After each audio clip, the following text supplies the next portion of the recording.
আগে 12 পাতা ছিল, এখন হয়েছে 13 পাতা। আর এই 13 পাতার ফর্ম দেখে বেশিরভাগ মানুষ কিন্তু চিন্তায় পড়েছেন।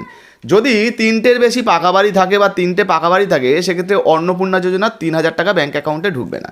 স্বামী চাকরি করলে বা বড় ধরনের ব্যবসা করলে বা পরিবারের কেউ যদি ইনকাম ট্যাক্স দিয়ে থাকেন, তাহলে হয়তো মহিলার ব্যাঙ্ক অ্যাকাউন্টে 3,000 টাকা ঢুকবে না।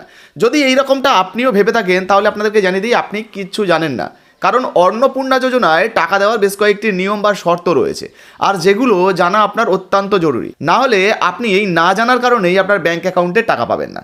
তো দেখুন, প্রথমত আপনাদেরকে জানিয়ে দিই, অনেকের মনেই কিন্তু ধারণা রয়েছে আমার বাড়িতে গাড়ি বাড়ি রয়েছে, সেক্ষেত্রে আমি হয়তো এই অন্নপূর্ণা যোজনার টাকা পাবো না। তো ইতিমধ্যে অন্নপূর্ণা যোজনার কিন্তু নোটিশ প্রকাশিত হয়ে গেছে অনেক আগেই। সেখানে কারা কারা পাবেন, কারা কারা পাবেন না, সেই বিষয়ে বলা হয়েছে। আমরা এই নিয়ে আগে ভিডিও বানিয়েছিলাম।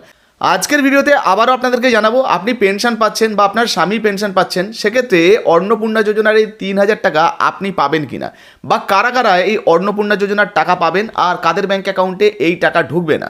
তাছাড়া এই ফর্ম ফিল আপ করতে গিয়ে অনেকে যে ঘাবড়ে যাচ্ছেন, তো আপনারা চিন্তা করবেন না, আজকের ভিডিওটা সম্পূর্ণ দেখে নিন, তাহলে আপনাদের আশা করি কোনো রকম কোনো সমস্যা বা ডাউট থাকবে না। এর আগে অন্নপূর্ণা যোজনা নিয়ে একটা নোটিশ বা বিজ্ঞপ্তি দেওয়া হয়েছিল। আজকে প্রথমে আপনাদেরকে নোটিশটা ছোট্ট করে একটু দেখিয়ে নেব, একটু বোঝানোর চেষ্টা করব যে নোটিশে কি বলা হয়েছিল, কারা টাকা পাবে কারা পাবে না। তারপর মন্ত্রী অগ্নিমিত্রা পাল তিনিও কিন্তু ম্যাডাম কিন্তু পরিষ্কারভাবে জানিয়ে দিয়েছেন যে আপনি সরকারি চাকরি করলে বা আপনার পরিবারের কেউ ইনকাম ট্যাক্স দিলে, কিংবা আপনার পরিবারে কেউ সরকারি চাকরি করলে, কোনো সংস্থায় চাকরি করলে, তারা পাবেন কিনা এই অন্নপূর্ণা যোজনার টাকা। চলুন প্রথমে একটু নোটিশটা আপনাদেরকে দেখাই। অন স্ক্রিনে আপনাদেরকে যে নোটিশটা দেখাচ্ছি, দেখতে পাচ্ছেন, এটা গভর্নমেন্ট অফ ওয়েস্ট বেঙ্গলের তরফ থেকে দেওয়া হয়েছিল, যেটা 19 মার্চ 2026 প্রকাশিত হয়েছিল। আপনারা জানেন এই নোটিশ, অনেকেই আপনারা দেখেছেন এর আগে। তো এখানে বেশি কিছু বলার নেই। এখানে দুটো শর্ত আপনাদেরকে একটু দেখিয়ে দিই। প্রথমেই যেমন এখানে বলা হয়েছে, দেখতে পাচ্ছেন যে she is aged between 25 to 60 year, অর্থাৎ 25 থেকে 60 বছরের মধ্যে যদি আপনার বয়স হয়, তাহলে কিন্তু আপনি এই প্রকল্পে আবেদন করতে পারবেন। তার আগে বা পরে হলে তাহলে কিন্তু এই প্রকল্পের টাকা আপনি পাবেন না। দেখুন, এখানে পরিষ্কারভাবে বলা হয়েছে পয়েন্টে, she is not in any permanent government employment getting regular salary বা pension under the union or this state government any statutory body.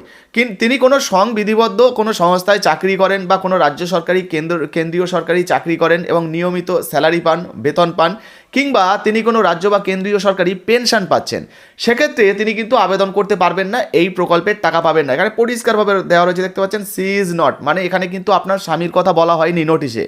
মানে আপনার স্বামী ধরুন পেনশন পাচ্ছেন, সেক্ষেত্রে আপনি চিন্তা করবেন না, আপনি আবেদন করুন, অন্নপূর্ণা যোজনার টাকা আপনার ব্যাঙ্ক অ্যাকাউন্টে ঢুকবে। আপনার স্বামী সরকারি চাকরি করে, সেক্ষেত্রে আপনি তো কিছু করেন না, আপনি কিন্তু আবেদন করে এই প্রকল্পের টাকা নিতে পারবেন। আপনার স্বামীর বা আপনার পরিবারের কোনো ব্যবসা আছে, যারা ইনকাম ট্যাক্স পে করেন, সেক্ষেত্রেও আপনি আবেদন করুন, আপনি কিন্তু এই প্রকল্পের টাকা পাবেন, যেহেতু ওটা আপনার পরিবারের বা আপনার স্বামীর। কিন্তু আপনি তো কিছু করেন না, আপনি তো এর আন্ডারে পড়েন না, সেই জন্য আপনি কিন্তু এই প্রকল্পে আবেদন করতে পারবেন। এখানে দেখুন, আপনার কথা বলা হয়েছে, আপনার স্বামীর কথা বা পরিবারের কথা কিন্তু এখানে উল্লেখ করা হয়নি নোটিশে। তাছাড়া মন্ত্রী অগ্নিমিত্রা পাল ম্যাডাম কী বলেছেন সেটাও কিন্তু আপনাদেরকে দেখাবো। এবারে দেখুন, বলা হয়েছে government undertaking, panchayat, municipality body, local body, teaching or non teaching employment under this state government aid, educational institution etcetera. তো রাজ্য বা কেন্দ্রীয় সরকার বা রাজ্য সরকারের সাহায্যপ্রাপ্ত বা রাজ্য সরকারি কোনো সংস্থা রয়েছে, যেখানে টিচিং বা নন টিচিং মানে শিক্ষক বা অশিক্ষক যে সমস্ত কর্মচারী রয়েছেন, বা আপনি পঞ্চায়েত, মিউনিসিপ্যালিটি, লোকাল বডি এই ধরনের কোনো পদে রয়েছেন, তো আপনি কিন্তু এই প্রকল্পে আবেদন করতে পারবেন না। কিন্তু আপনি এই ধরনের কোনো পদে নেই, আপনি আবেদন করতে পারবেন। আপনার স্বামী থাকতে পারে, আপনার স্বামী হয়তো কোনো চাকরি বাকরি করেন, সেক্ষেত্রে কিন্তু কোনো সমস্যা নেই, আপনি কিন্তু টাকা পাবেন। আচ্ছা, এবারে একটা জিনিস আপনাদেরকে জানিয়ে দিই, অনেকে জানতে চাইছিলেন যে দাদা টাকাটা কিভাবে আসবে। তো দেখুন, 3,000 টাকা যেটা আপনার ব্যাঙ্ক অ্যাকাউন্টে দেওয়া হবে, সেটা ডিবিটির মাধ্যমে দেখাবে, যে বেনিফিট ট্রান্সফার ডিবিটি। তো ডিবিটির মাধ্যমে কিন্তু টাকা পাবেন।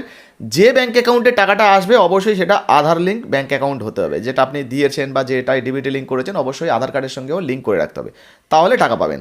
এবার অনেকের কিন্তু মনে প্রশ্ন রয়েছে, অনেক মহিলারা জানতে চান, দাদা আমরা ছোটোখাটো জায়গায় কাজ করি এবং সামান্য বেতন পাই, সেক্ষেত্রে কি আমি অন্নপূর্ণা যোজনায় আবেদন করতে পারবো?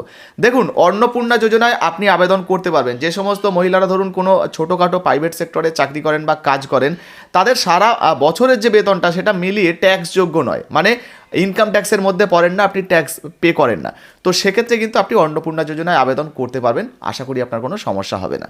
এবার এই বিষয়টাকে কিন্তু অগ্নিমিত্রা পাল ম্যাডাম কিন্তু পরিষ্কারভাবে আরও জানিয়ে দিয়েছেন যে কারা পাবেন কারা পাবেন না। চলুন সেটা আপনাদেরকে একটু ছোট্ট করে শুনিয়ে দিই। যদি ইনকাম ট্যাক্স ফাইল থাকে তাহলে সে নিশ্চয়ই পাবেন না, কিন্তু তার কোনো যদি ইনকাম ট্যাক্স ফাইল না থাকে তাহলে তার সে তো অবশ্যই পাবেন। সুতরাং এখানে যে অ্যাপ্লাই করছে তার বিষয়টিকেই মেনলি দেখা হবে।